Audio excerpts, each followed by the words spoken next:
அனைத்து விவசாய பெருமக்களுக்கும் ராஸ்ரீ சர்க்கரை ஆலை சார்பாக வணக்கம். இப்போ நாம கரும்பு விவசாயத்தில் தண்ணீர் சேமித்து மகசூலை அதிகப்படுத்த சொட்டு நீர் பாசனத்தை பயன்படுத்துறது போல ரெயின்கன் பாசனம்னு சொல்லக்கூடிய தெளிப்பு நீர் பாசனத்தை பயன்படுத்துறத பற்றி பார்க்கலாம். இப்போ நம்ம பகுதியில் மழை அளவு குறைஞ்சதால கிணறு மற்றும் போர்வெல்ல நீர்மட்டம் குறைஞ்சிருக்கு. இந்த குறைவான நீரையும் ரெயின்கன் மூலமா கரும்பு பயிருக்கு பாய்ச்சி விவசாயம் செய்யலாம். கிணறு அல்லது போர்வெல் மூலமா வரக்கூடிய தண்ணீரை வயலுக்கு கொண்டு வர HDPன்னு சொல்லக்கூடிய கருப்பு பைப்பை பயன்படுத்தணும். கிணறு அல்லது போர்வெல்ல இருந்து தண்ணீர் வரக்கூடிய மெயின் பைப்போட முதல்ல இந்த கருப்பு குழாயை இணைக்கவும். இந்த கருப்பு பைப்பு ஒன்னோட ஒன்று பொருத்தி அதில் உள்ள இரும்பு கிளிப்பு மூலியமா லாக் செய்து இணைக்க வேணும். பிறகு தண்ணீர் தெளிப்பதற்கு ஏதுவா ரெயின்கன் ஸ்டாண்டை சாயாத மாதிரி வயல்ல வைக்கணும்.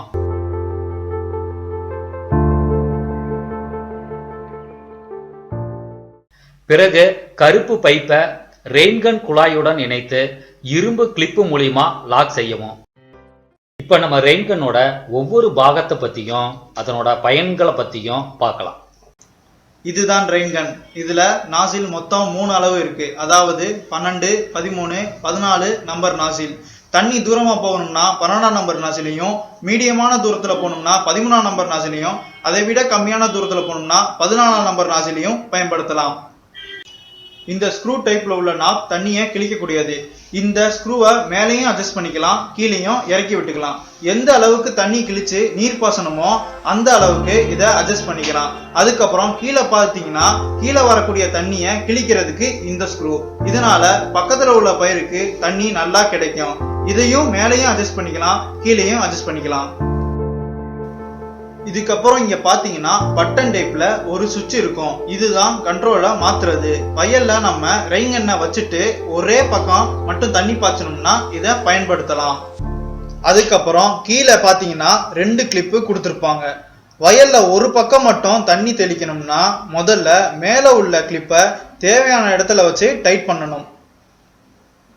பிறகு கீழே உள்ள கிளிப்பை எந்த பகுதி வரையிலும் நீர் பாய்ச்சணுமோ அந்த அளவுக்கு வச்சு டைட் பண்ணிக்கணும். இப்ப ரெயின்கன்ல தண்ணி வரும்போது இந்த கிளிப்பு தட்டிட்டு கன்னு மறுபடியும் அதே பகுதிக்கு மட்டும்தான் வரும், முழுசா சுத்தாது. இப்ப கன்னு முழுசா சுத்தி தண்ணி தெளிக்கணும்னா இந்த 2 கிளிப்பையும் கீழே இறக்கி வெட்ட வேண்டியதான். இதுதான் தண்ணியை பிரஷரா அடிச்சு தள்ளக்கூடிய பட்டன். இந்த அமைப்புகளை வச்சுதான் ரெயின்கன் நல்ல முறையில செயல்படுது.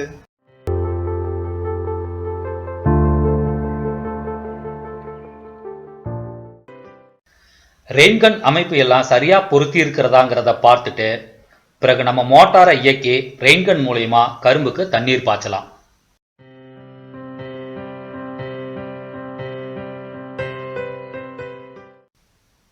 இப்ப நம்ம பார்க்கிற முறையில ரெயின்கன் ஒரு வட்ட வடிவமா இயங்கி தண்ணீர் தெளிக்குது. இம்முறையில ஒரு இடத்துல ரெயின்கனை வச்சு சுமார் 20 சென்ட் வரையிலும் தண்ணீர் பாய்ச்சலாம்.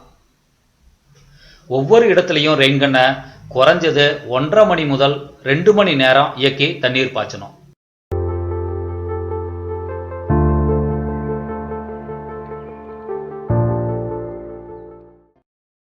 அஞ்சு HP மோட்டார் உள்ள வயல்கள்ல ஒரு ரெயின்கன்னும், 7.5 HP அல்லது 10 HP மோட்டார் உள்ள வயல்கள்ல ஒரே சமயத்துல 2 ரெயின்கன்னும் வைத்து இயக்கலாம்.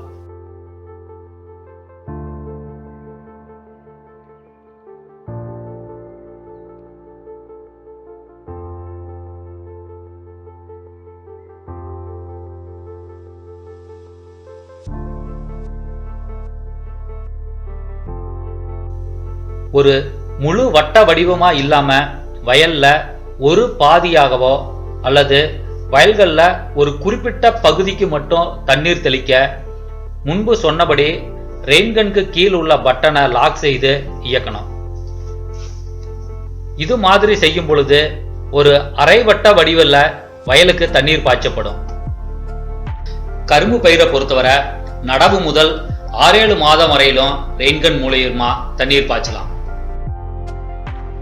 ரெயின்கன் மூலமா தண்ணீர் பாய்ச்சும் பொழுது பயிர்களுக்கு மழை பெய்வது போல தண்ணீர் கிடைக்குது. இதனால பயிர்கள் செழிப்பா வளர்வதோட நிலத்திலையும் நன்கு ஈரம் கிடைக்கிறது. கிணத்துலையும் தண்ணீர் சீக்கிரமா குறையாததால அதிக நேரத்துக்கும் அதிக ஏரியாவுக்கும் குறைஞ்ச அளவு தண்ணீரை வச்சு ரெயின்கன் மூலியமா நீர் பாய்ச்சலாம். கட்டை கரும்புலையும் தோகை பரப்பைய வயல்கள்ல ரெயின்கன் மூலமா தண்ணீர் பாய்ச்சும் பொழுது தோகை நன்கு ஈரமாகி விரைவில் மக்கி உரமாகுது. மேலும் வயலுக்கும் கிணத்துக்கும் தூரம் அதிகமா இருக்கும் பொழுது தேவையான அளவு கருப்பு குழாயை இணைத்தும் தண்ணீரை கொண்டு வரலாம். இப்படி செய்யறதுனால வாய்க்கால் பாசன முறையில ஏற்படக்கூடிய தண்ணீர் இழப்பு தடுக்கப்படுது. இதுபோல ரெயின்கன் மூலமா தண்ணீர் பாய்ச்சும் பொழுது சுமார் 20% வரை தண்ணீர் சேமிக்கப்படுகிறது. வணக்கம், நான் தாளவனூர் ராசு, திரையனகவுண்டர் பையன். கரும்பு போன வருஷம் வந்து 10 ஏக்கர் கரும்பு போட்டேன்.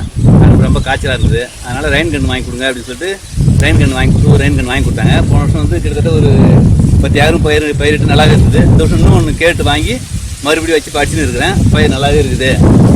ஒரு 5 ஏக்கர் பயிரிட்டு ஒரு 6-7 ஏக்கர் கூடுதலாக ஒரு 2-3 ஏக்கர் பயிரிடலாம். நல்லா இருக்குது பயிர். நல்லா கரும்பு நல்லாவும் தீனியும் கம்மியாக சேர்ந்து பயிர் மழை பெய்கிற மாதிரி நல்லா இருக்குது.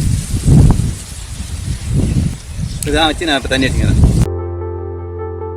இந்த ரெயின்கன் அமைப்பை எல்லா விவசாயிகளும் வாங்கி கரும்பு சாகுபடிக்கு பயன்படுத்தி தண்ணீரை சேமிப்பதோடு வறட்சியை சமாளித்து கரும்புல அதிக மகசூல் எடுக்க ராஸ்ரீ சர்க்கரை ஆலை சார்பா கேட்டுக்கொள்கிறோம். நன்றி.